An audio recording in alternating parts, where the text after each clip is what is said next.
Hi, this is Rich Lavens of Watlow, and today we're going to be looking at the Eurotherm iTools program, and specifically this little yellow box in the lower right-hand corner of every function block. It's called a status indicator or status flag, and normally it's yellow. If everything's running right, it's yellow. You may also see that red or gray. That would indicate some sort of issue.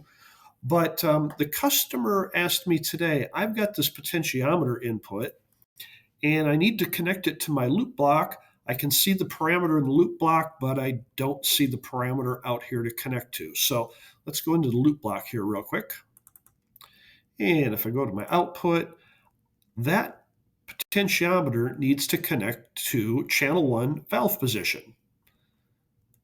But when I come over here, there is no channel 1 valve position. So we're going to click on the process value, just left click when it turns pink. And we're going to draw a line. Now, to get to anything that you don't see here by default, we're going to click on that chip. Now, if I scroll down, there is the channel 1 potentiometer position. And you can see now it created a link to that. So to save that wire, we're going to come up here to this little blue cube called Download Wiring to Instrument, and we're going to click on it. That created that connection.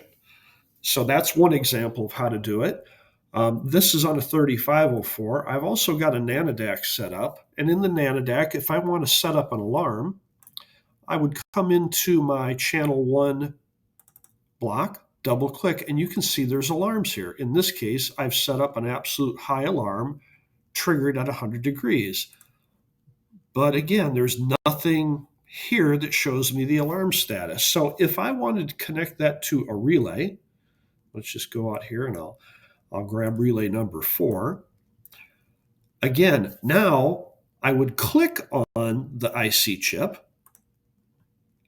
I could scroll down to my alarm, and when alarm 1 goes active, I want to trigger that relay. And again, up here, the yellow or the blue box, download wiring to instrument. So now I have connected from alarm 1 active to that. So those yellow boxes can be a starting point or an ending point for parameters you don't see in the normal block parameters. I hope you find this video helpful, but please reach out and let us know. Thank you.